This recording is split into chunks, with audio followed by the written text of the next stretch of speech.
Okay, students, let us start our lecture on basic electrical engineering. Till now, we have finished the topic of resistance, resistivity. Now we come to conductance and conductivity. So, conductance, as the word defines, conductance is reciprocal of resistance.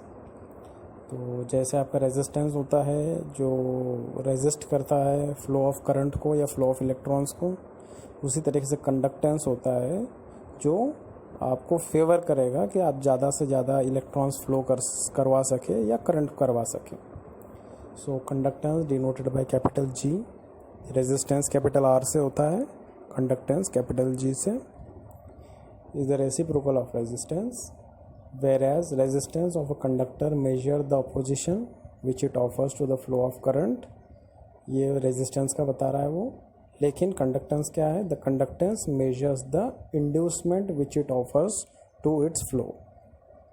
Inducement मतलब जो help हो रही है या जो extra support मिल रहा है due to property of material, या ये कह सकते हैं फ्री इलेक्ट्रॉन्स जो अवेलेबल है उनकी वजह से. ठीक है. So it is an inducement which it offers to its flow. Now उसको फिर डिराइव करना है. जैसे आपने R देखा, R क्या है? रो L by A. It depends upon length and inversely proportional to area. Same G पे क्या आएगा? G में ये हो जाएगा कि it is reciprocal of resistance. तो आपको जो रेजिस्टेंस की इक्वेशन है उसको क्या करना है? आपको फ्लिप करना है.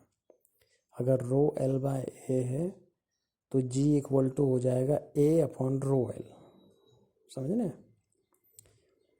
R is rho L by A, तो रो L अपॉन A है तो उसको करना है A upon rho L. Simple. ठीक है. अब इसमें क्या है? इसमें 1 अपॉन रो जो है उसको कांस्टेंट ऑफ प्रोपोर्शनैलिटी में कर दिया है इन्होंने, जिसको कहते हैं स्पेसिफिक कंडक्टेंस या कंडक्टिविटी. ठीक है. तो इसको यहाँ पे डिनोट कर दिया उन लोगों ने. तो सिंबल आप देख सकते हो किस तरीके से है. तो ये सिंबल आपको बनाना है. ठीक है. तो हम जो इसको कहते हैं सिग्मा कहते हैं. ठीक है. जो सिंबल है उसे हम, तो where sigma is called the conductivity और स्पेसिफिक कंडक्टेंस ऑफ कंडक्टर. ठीक है. The unit of conductance is Siemens, denoted by capital S. भाई आपका रेजिस्टिविटी का क्या था? रेजिस्टेंस का तो आपका ओहम था, रेजिस्टिविटी का था ओहम मीटर. यहाँ पे ये है सीमेंस. ठीक है. कंडक्टेंस का earlier this unit was called मो, MHO. ठीक है. इसको पहले मो करते थे लेकिन सीमेंस कहते हैं.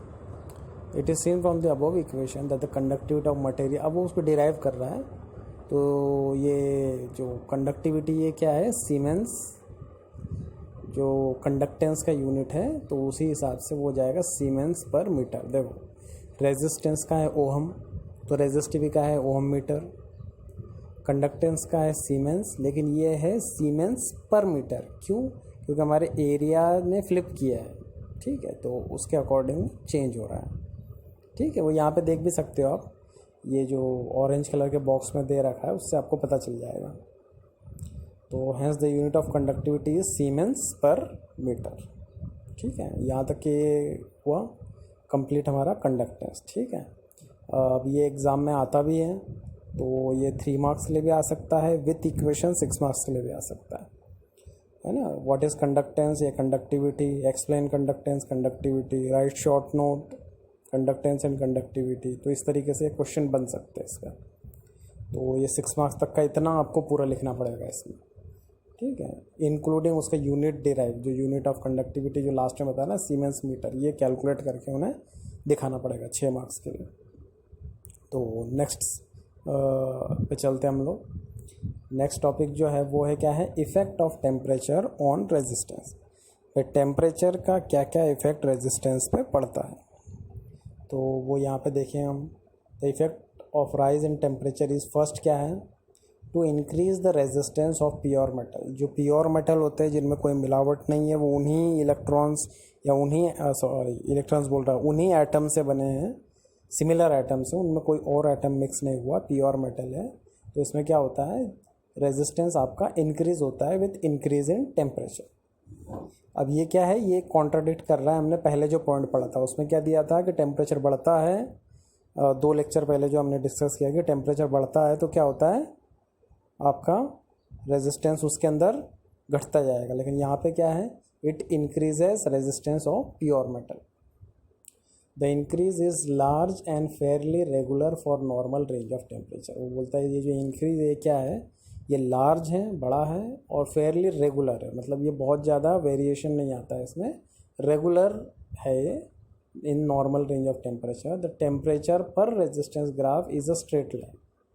वो नॉर्मली क्या होती है, स्ट्रेट लाइन ही होती है। As would be presently clarified, metals have a positive temperature coefficient of resistance.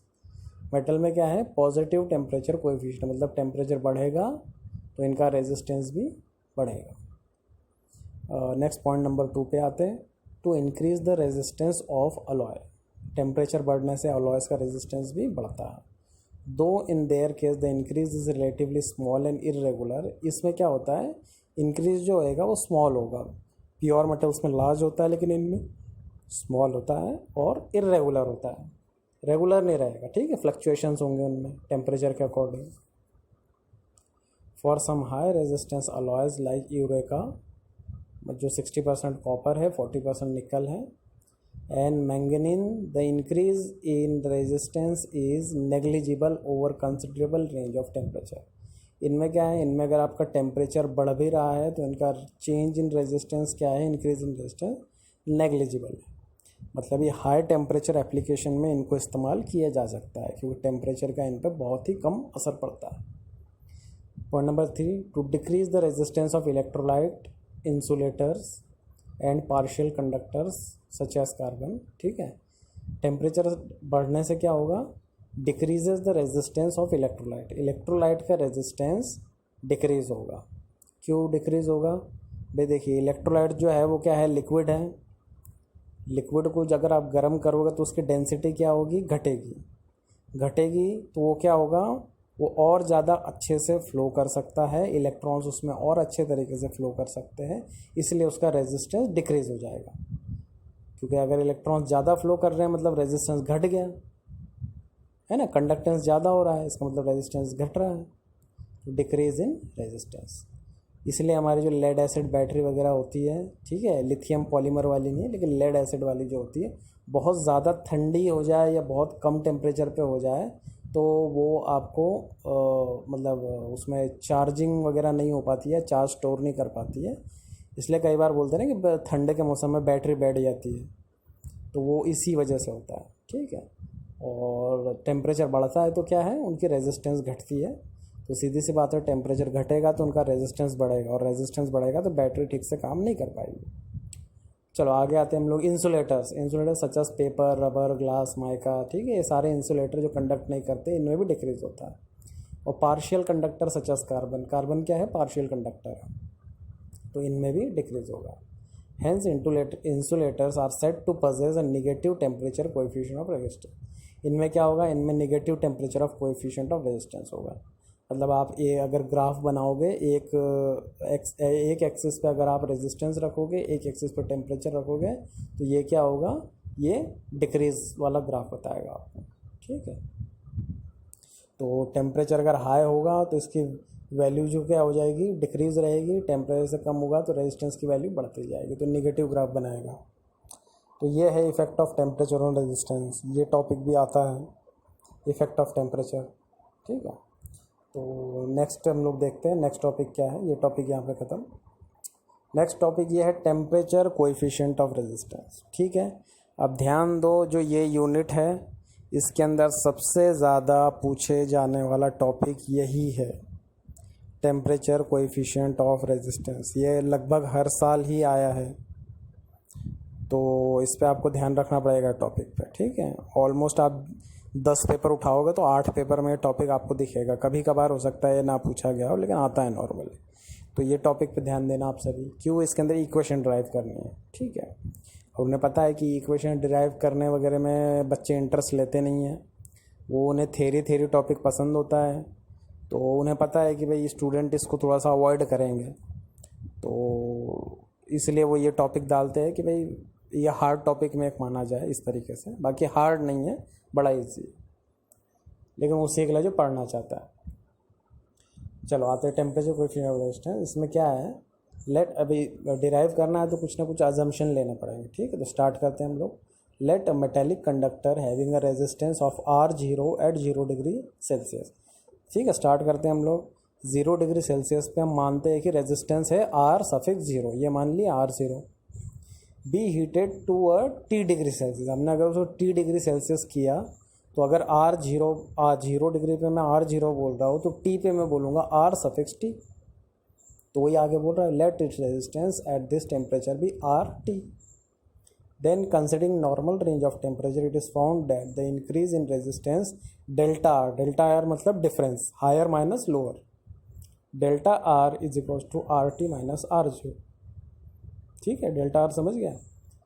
अब ये किस पे डिपेंड करता है? Depends directly on it's initial resistance, directly on the rise in temperature, on the nature of material of conductor, ठीक है। ये किस किस पे डिपेंड करेगा? ये इन 3 फैक्टर्स के ऊपर तो डिपेंड करेगा। तो फिर क्या है, फिर उसी चीज़ को इक्वेशन में कन्वर्ट कर दो। इसका मतलब क्या है, डेल्टा आर क्या क्या ऐसे प्रोपोर्शनल है, तो RT minus R0 is directly proportional to R into T। इसमें नेचर ऑफ मटेरियल को उन्होंने नहीं लिया, ठीक है। Directly to its initial resistance तो वो हम कहेंगे R, और directly to rise in temperature वो होगा T डिग्री सेल्सियस, ठीक है, T। तो ये बोलता है इसको, और हम ऐसे भी लिख सकते हैं कि अगर मुझे कांस्टेंट ऑफ प्रोपोर्शनैलिटी हटाना है, इज इक्वल्स टू लाना है कैलकुलेशन के लिए, तो मुझे कांस्टेंट ऑफ प्रोपोर्शनैलिटी आगे ऐड करना होगा। तो वो उन्होंने ऐड कर दिया है अल्फ़ा, ठीक है। अल्फ़ा नाम से उन्होंने ऐड कर दिया है सिंबल बना के, where alpha is the constant and is known as the temperature coefficient of resistance. ये अल्फ़ा क्या है? यही है temperature coefficient of resistance. Means RT minus R0 is equals to alpha R0T। अब ये अल्फ़ा R0T कैसे ले लिया उन्होंने? पहले तो R था भाई, उसने पहले कहा है डायरेक्टली, पॉइंट नंबर 1 जो दिख रहा है आपको, directly on it's initial resistance. तो हमने शुरू कहाँ से किया है? 0 डिग्री सेल्सियस से। तो इनिशियल रेजिस्टेंस क्या होगा? R0, ठीक है। ये आते हम लोग नीचे, रीअरेंजिंग इक्वेशन 1। अब ये जो इक्वेशन 1 ऊपर आई है उसको रीअरेंज कर रहे हैं, मतलब अल्फ़ा एक तरफ रखो, बाकी सब एक तरफ ले जाओ। तो सीधी सी बात है, अल्फ़ा अगर मैं रखूँगा तो R0T क्या हो जाएगा? डिनोमिनेटर में चला जाएगा। तो यहाँ पे आ गया alpha is equal to RT minus R0, denominator में R0T।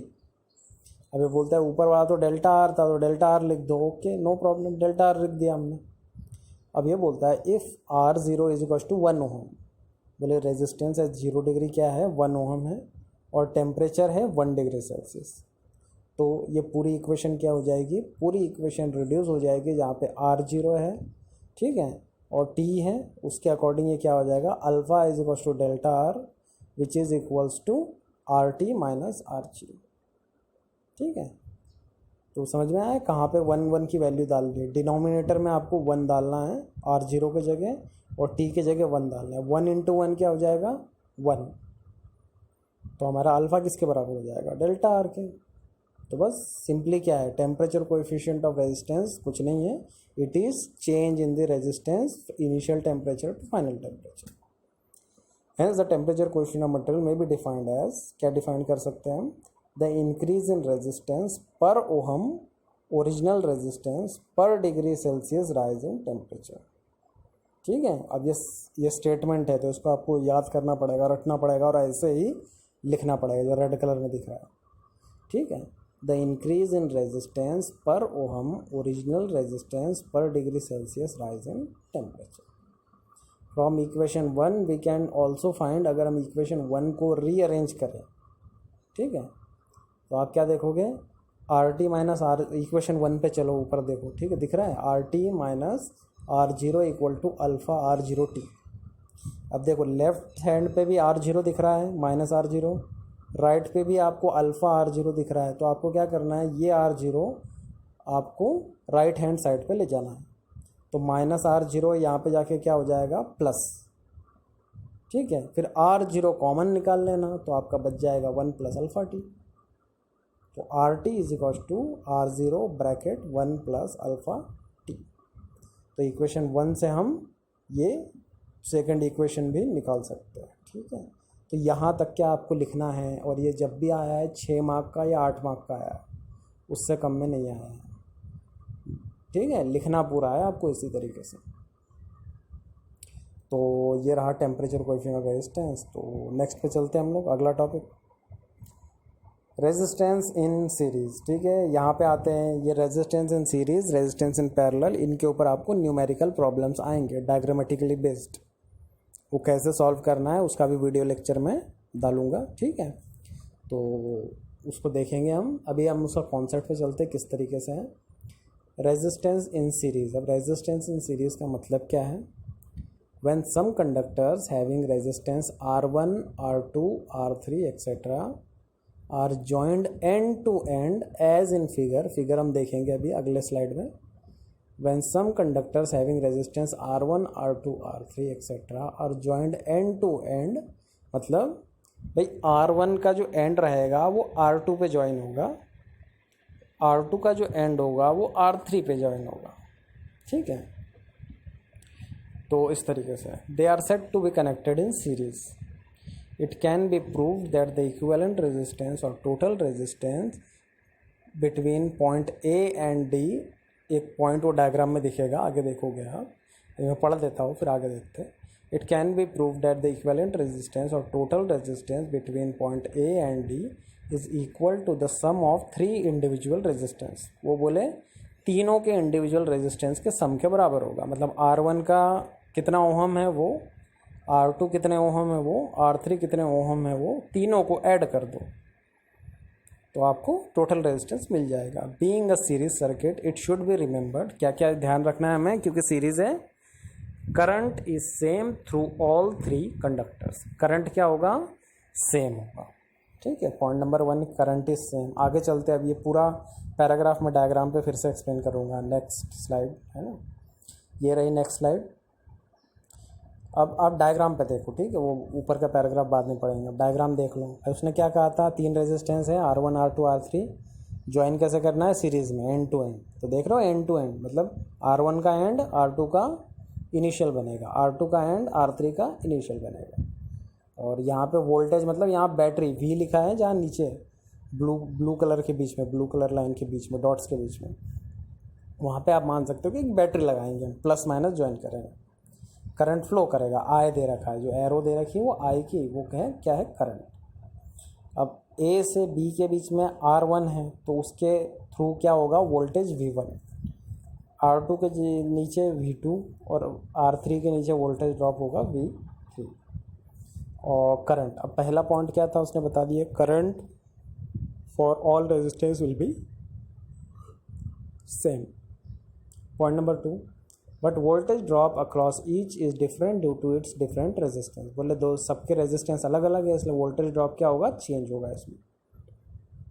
And is given by Ohm's law, V = IR से वो दिया जाता है, तो वो तो हमें पता है। ठीक है, and point number 3, sum of the 3 voltage drop is equal to the voltage applied across the 3 conductors. इसमें क्या है, sum of the voltage drop क्या हो जाएगा, is equal to voltage applied the across the 3 conductor. जो V की value रहेगी वो V1 + V2 + V3 को ज्वाइन करके आपको टोटल मिल जाएगी। There is a progressive fall in potential as we grow from point A to point D। इसमें क्या होगा, पोटेंशियल फॉल होगा आपके A से D तक जाने में। ठीक है, वो ग्राफ में दिख रहा है बगल में, राइट साइड में जो ग्राफ बना है वो बता रहा है कैसे फॉल होगा। तो ये है ना, पहले V1 में फॉल होगा आपका, फिर आगे बढ़ेगा, फिर V2 में फॉल होगा, फिर आगे बढ़ेगा, V3 में फॉल हो जाएगा टोटल रेजिस्टेंस और टोटल वोल्टेज के रेंज में। तो ये रहा आपका। अब इसकी इक्वेशन देखते हैं, इक्वेशन कैसे निकलेगी नेक्स्ट स्लाइड में। तो नेक्स्ट स्लाइड, ये डायग्राम के नीचे का पार्ट है, देखते हैं हम लोग। तो जैसे उसने बताया V क्या है पॉइंट नंबर 3 में, सम ऑफ द वोल्टेज, तो V is equal to V1 plus V2 plus V3 लिख सकते हैं। और ओहम्स लॉ में आपको पता है V क्या होता है, V is equal to IR, I common है, I पूरे सर्किट में सेम है, सिर्फ R चेंज हो रहा है। तो मैं IR को लिख सकता हूँ कि V1 के जगह I R1 हो जाएगा, V2 के जगह I R2 हो जाएगा और V3 के जगह I R3 हो जाएगा, क्योंकि I तो तीनों रेजिस्टेंस को सेम मिल रहा है, उसमें कोई ड्रॉप नहीं हो रहा है ना। तो मैंने लिख दिया I R1 plus I R2 plus I R3। लेकिन ये ओहम्स लॉ के अकॉर्डिंग है, लेकिन ये कहता है कि V तो IR के बराबर होता है। हाँ तो ठीक है, तो V के जगह क्या IR लिख सकते हैं हम, बिल्कुल लिख सकते हैं। तो भाई आपके राइट साइड में हमने I R1 I R2 I R3 किया है, तो V के जगह आप IR लिख दो, टोटल I टोटल R। तो I R is equal to I R1 plus I R2 plus I R3 equation आ गई। ठीक है, ये बता रहा है where R is equivalent resistance of the series. तो अगर मैं इसमें से I कॉमन कट आउट कर दूँ तो बचेगा क्या, R equal to R1 plus R2 plus R3। ठीक है, तो ये इक्वेशन का हम यूज़ करेंगे R का। जब भी वो बोलेंगे कैलकुलेट फाइंड R, ठीक है, कैलकुलेट बोले, फाइंड बोले, डिटरमाइन बोले, जो भी बोले R के लिए, तो आपको सीधा सीरीज़ के रेजिस्टेंस उठाने हैं और सभी को प्लस कर देना है। ठीक है, आंसर आपको मिल जाएगा। अब इसी में वो कंडक्टेंस में ले जा रहा है, तो हमें पता है conductance is reciprocal of resistivity. तो मैं ये भी बोल सकता है resistance is reciprocal of conductance. तो R के जगह 1/G, R1 के जगह 1/G1, R2 के जगह 1/G2, R3 के जगह 1/G3। सिंपल कंडक्टेंस का फॉर्मूला ये बन जाएगा। ठीक है, अगर आपको कॉन्सेप्ट पता है रेजिस्टेंस और कंडक्टेंस का, तो आप रेजिस्टेंस की इक्वेशन कंडक्टेंस निकाल सकते हो, कंडक्टेंस की इक्वेशन से रेजिस्टेंस निकाल सकते हो, नो प्रॉब्लम। ये बोलता है as seen from the above the main characters of series circuit are. ठीक है, अभी कैरेक्टरिस्टिक भी पूछा जाता है, characteristic of series circuit, characteristic of parallel circuit. Series और पैरेलल दो टाइप के कनेक्शन होते हैं। ठीक है, तो सीरीज़ में हम पढ़ रहे हैं तो उसे कैरेक्टरिस्टिक, तो देख लो क्या है। फर्स्ट क्या है, same current flows through all the part of circuit. ठीक है, करंट I सेम है, different register have their individual voltage drop, वो तो मैं पता है V1 V2 V3 तीनों वोल्टेज ड्रॉप इंडिविजुअल रेजिस्टेंस पे डिपेंड कर रहा है। वोल्टेज ड्रॉप आर एडिटिव, हाँ वो तो हमने ऐड किया था ना, वो एडिटिव है, ऐड कर सकते हैं। Applied voltage equals the sum of different voltage drop, वो तो पता है भाई जितना वोल्टेज लगाया है जितना वोल्टेज ड्रॉप हो रहा है उसके बराबर ही होगा। भाई वोल्टेज ड्रॉप कितना होगा, जितना वोल्टेज दिया होगा उसी के अकॉर्डिंग ड्रॉप होगा ना। तो applied voltage equals to sum of different voltage. Resistance are additive, वो भी हमें पता है रेजिस्टेंस भी एडिटिव है, रेजिस्टेंस को भी जोड़ के आंसर निकाल सकते हैं। पावर्स आर एडिटिव, पावर्स भी एडिटिव है। ठीक है, पावर का अलग मतलब डेफिनेशन है, लेकिन वो पावर भी यहाँ पे अगर आप कैलकुलेट करोगे तो वो भी एडिटिव होगा, कि पूरा पावर जितना आप दे रहे हो इन सारे रेजिस्टेंस को यूज़ करके अगर आप निकालोगे तो उन सब का एडिशन ही मिलेगा आपको। ठीक है, तो ये आपका रेजिस्टेंस इन सीरीज़ का हो गया टॉपिक। अब देख लेते हैं रेजिस्टेंस इन पैरेलल। ठीक है, यह है resistance in parallel. Next slide में रेजिस्टेंस इन पैरेलल दिस, अभी ये डायग्राम यहाँ पे इधर दिख रहा है। ठीक है, इसके साइड में दे रखा है I1 I2 I3। अब इसमें क्या देख रहे हो, देखो सीरीज़ वाले में और रेजिस्टेंस वाले में के डायग्राम में आपको तुरंत फ़र्क पता चल जाएगा। यहाँ पे देख रहे हो R1, उसके नीचे R2, उसके नीचे R3, तीनों की लाइन क्या है, एक दूसरे से पैरेलल है। डायग्राम में दिख रहा है कि पैरेलल है तीनों एक दूसरे को। ठीक है, तो इस तरीके से अब यहाँ पे क्या हो रहा है, यहाँ पे I डिफरेंट जा रहा है, वोल्टेज रिमेन्स द सेम। ठीक है, समझ रहे हो, देख लो I ब्रेक हो रहा है I1 I2 I3 में, पिछले वाले में V ब्रेक हो रहा था V1 V2 V3 में, यहाँ पे I ब्रेक हो रहा है। तो यही डिफरेंस है मेन पैरेलल और सीरीज़ में, एक में वोल्टेज डिफरेंस आता है, एक में रेजिस्टेंस डिफरेंस आता है। Resistance in parallel, 3 resistance as joint in figure, वो तो है, are set to be connected in parallel. In this case point number 1, potential difference across all resistance is same. Potential difference मतलब voltage, पढ़ चुके हैं हम, फर्स्ट लेक्चर में पढ़ा था वो। तो वोल्टेज क्या है, सेम है। Current in each resistor is different, ठीक है। करंट क्या होगा, अब अलग अलग होगा इनके अंदर। और गिवन बाय ओम्स लॉ, वो उसमें भी लिखना है, उस पॉइंट में भी सीरीज के, और यहाँ भी लिखना है। The total current is the sum of 3 separate current. बिल्कुल, ये तीनों सेपरेट करंट को अगर आप जोड़ लोगे तो आपको आई की वैल्यू मिल जाएगी। सही है। तो आगे बढ़ते हैं, ठीक है, नेक्स्ट स्लाइड में। तो ये आ गया उसका इक्वेशन जो उसने कहा, वही यहाँ पे I equal to I1 plus I2 plus I3 sum of the current. अब ओहम्स लॉ से आपको पता है V is equal to IR होता है। अगर मैं I को वहीं छोड़ दूँ तो R डिनोमिनेटर में चला जाएगा V के, तो बस R डिनोमिनेटर में ले आओ। तो ये I क्या हो जाएगा, V अपॉन R। लेकिन I1 क्या होगा, V upon R1। I2 V upon R2। I3 V upon R3। जो वोल्टेज तो सेम है कि नहीं। तो ये है। अच्छा, नीचे के लाइन में उसने बता दिया I equals to V upon R, ठीक है। अब R क्या है, इक्विवेलेंट रेजिस्टेंस है इन द पैरेलल कॉम्बिनेशन। तो क्या मैं I के जगह पे V अपॉन R लिख सकता हूँ, तो मैंने लिख दिया। बाकी इक्वेशन वैसे ही V upon R1 V upon R2 V upon R3। अब अगर आप V कॉमन निकाल लो उसमें से, तो बचता क्या है, 1 upon R equal to 1 upon R1 1 upon R2 1 upon R3, तीनों का एडिशन। तो ये इक्वेशन काय की है, ये इक्वेशन है पैरेलल की। तो सीरीज़ और पैरेलल में क्या फ़र्क समझ में आया। सीरीज़ में R होता है R1 plus R2 plus R3, लेकिन पैरेलल में ये होता है 1 upon R equal to 1 upon R1 plus 1 upon R2 plus 1 upon R3। और 1 अपॉन R है, इसलिए हम रेसिप्रोकल में वैसे ही ले लेंगे कंडक्टेंस को। तो G हो जाएगा G equal to G1 plus G2 plus G3, ठीक है। आगे बढ़ते हैं। The main characteristic of parallel circuit. अब पैरेलल सर्किट का देखते हैं कैरेक्टरिस्टिक क्या है, वही जो डिस्कस किया। Same voltage act across all part of circuit, voltage same रहेगा V। Different resistors have their individual current. Current क्या होगा, इंडिविजुअल्स का डिफरेंस होगा। और point number 3, branch current are additive. जो ब्रांचेस बनेगी ना, डायग्राम में देखोगे आप 3 ब्रांचेस जा रही थी ना, तो उनका क्या है, एडिशन होगा। कंडक्टेंस आर एडिटिव, कंडक्टेंस भी एडिटिव है। पावर भी एडिटिव है, ठीक है। तो ये यहाँ तक का टॉपिक है। तो पैरेलल सीरीज़ ये टॉपिक यहाँ पे एंड होता है। इसके बाद में हम लोग इन इक्वेशंस जो हमने देखी है इसका यूज़ करेंगे हम डायग्राम के थ्रू रेजिस्टेंस निकालने के लिए, ठीक है। इक्विवेलेंट रेजिस्टेंस निकालने के लिए। रेजिस्टेंस तो डायग्राम में देगा, हमें इक्विवेलेंट निकालना पड़ेगा। तो यहाँ पे टॉपिक ख़त्म हो रहा है, तो आप इसके नोट्स वगैरह बना लीजिएगा, ठीक है। डायग्राम दिख रहा है, वीडियो को स्टॉप करके जो आपको इमेजेस दिख रही है, या आप उसका स्क्रीनशॉट भी ले सकते हो।